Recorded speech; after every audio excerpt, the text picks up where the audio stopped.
Halo semuanya, di sini kita akan belajar mengenai sistem reproduksi pada manusia.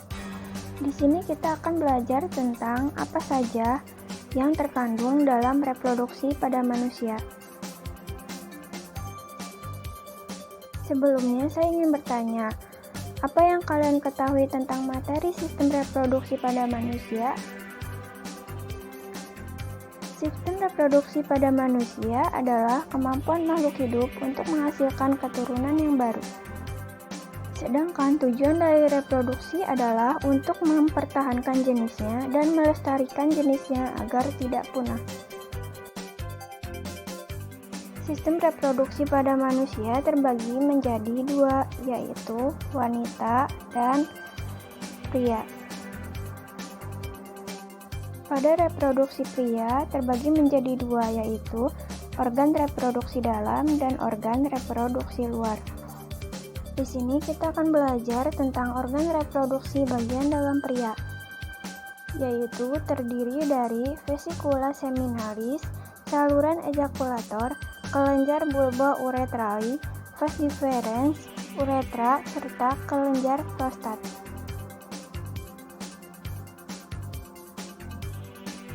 Vas deferens adalah saluran panjang dan tebal mulai dari epidermis hingga ke rongga panggul. Vesikula seminalis adalah organ berbentuk kantung yang menempel pada vas deferens. Sedangkan saluran ejakulasi adalah terbentuk dari gabungan vas deferens dan vesikula seminalis. Saluran kemih berfungsi membawa urin dari kantung kemih keluar tubuh.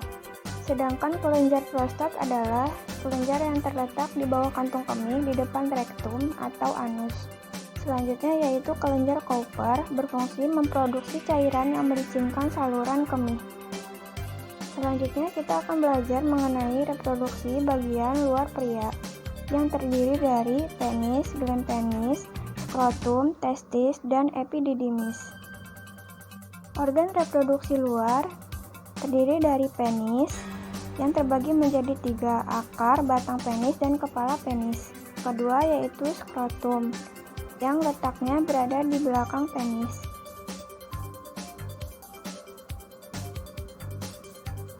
Selanjutnya yang ketiga adalah testis yang memiliki fungsi untuk menghasilkan testosteron yang merupakan hormon seks pada pria.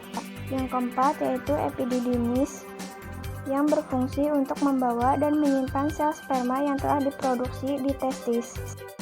Selanjutnya kita akan belajar mengenai sistem reproduksi wanita terbagi menjadi dua, yaitu reproduksi bagian dalam dan reproduksi bagian luar.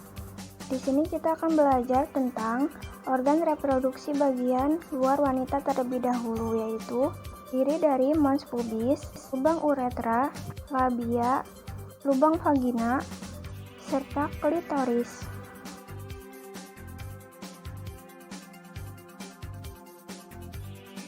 Yang pertama yaitu labia, terbagi menjadi dua, labia mayora dan minora. Labia mayora ada di bagian luar. Mons pubis adalah tonjolan lemak di atas labia yang ditutupi dengan rambut setelah memasuki masa pubertas. Lubang vagina merupakan pintu masuk ke vagina.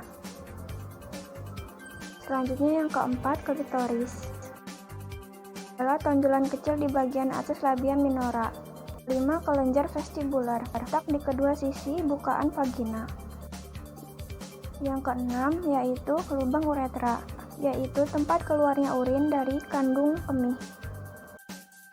Selanjutnya yaitu organ reproduksi bagian dalam wanita terdiri dari oviduk, ovarium, serviks, vagina, tuba fallopi. Vagina adalah terletak antara bagian bawah rahim dan tubuh bagian luar. Serviks adalah pintu masuk antara vagina dan rahim. Uterus adalah organ yang menjadikan rumah bagi janin yang sedang berkembang. Ovarium adalah menghasilkan sel telur dan memproduksi hormon seks wanita. Tuba fallopi adalah saluran sempit yang melekat pada bagian atas rahim mengarah ke ovarium. Selanjutnya kita akan belajar mengenai hormon. Sebelumnya, Hormon apa saja yang terdapat pada reproduksi pria? Hormon testosteron, hormon FSH, hormon LH, hormon estrogen, hormon ICSH, dan hormon inhibin. Yang pertama yaitu hormon testosteron, berfungsi untuk mengendalikan gairah seksual. Hormon FSH untuk mengendalikan produksi sperma dan perkembangan organ kelamin. Hormon LH untuk merangsang produksi testosteron. Selanjutnya hormon estrogen untuk mengontrol kesehatan. Yang kelima yaitu hormon ICSH. Hormon yang dilepaskan dari kelenjar pituitari ataupun hipofisis anterior. Hormon inhibin dapat menjaga kematangan sperma pria. Selanjutnya, hormon yang terdapat pada reproduksi wanita yaitu progesteron, estrogen, testosteron, LH, FSH, dan oksitosin. Hormon progesteron berpengaruh terhadap siklus menstruasi dan ovulasi. Hormon estrogen berfungsi membantu perkembangan dan perubahan tubuh saat pubertas. Ketiga adalah testosteron, yaitu untuk menjaga kesehatan vagina. Selanjutnya yaitu LH, untuk membantu tubuh mengatur siklus menstruasi dan ovulasi. Hormon FSH untuk produksi sel telur. Yang keenam yaitu hormon oksitosin, diproduksi oleh kelenjar hipofisis. Selanjutnya yaitu proses reproduksi manusia, terdiri dari spermatogenesis, yaitu dimulai di dalam testis di dalam sistem tabung kecil yang bernama tubulus seminiferus. Yaitu selanjutnya proses spermatogenesis.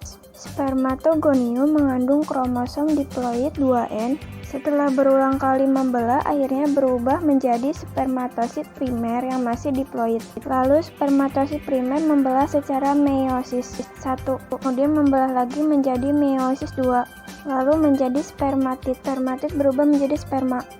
Selanjutnya yaitu proses reproduksi oogenesis, merupakan suatu proses pembentukan dari sel telur sistem reproduksi wanita. Selanjutnya yaitu proses oogenesis. Oogonium membelah diri secara mitosis, lalu membentuk oosit primer. Meiosis pertama menghasilkan oosit sekunder dan polosit primer. Lalu menjadi meiosis kedua, membelah menjadi dua, yaitu ootit, polosit sekunder. Lalu berkembang menjadi ovum. Selanjutnya yaitu menstruasi. Menstruasi adalah pendarahan yang terjadi akibat luruhnya dinding sebelah dalam rahim yang banyak mengandung pembuluh darah.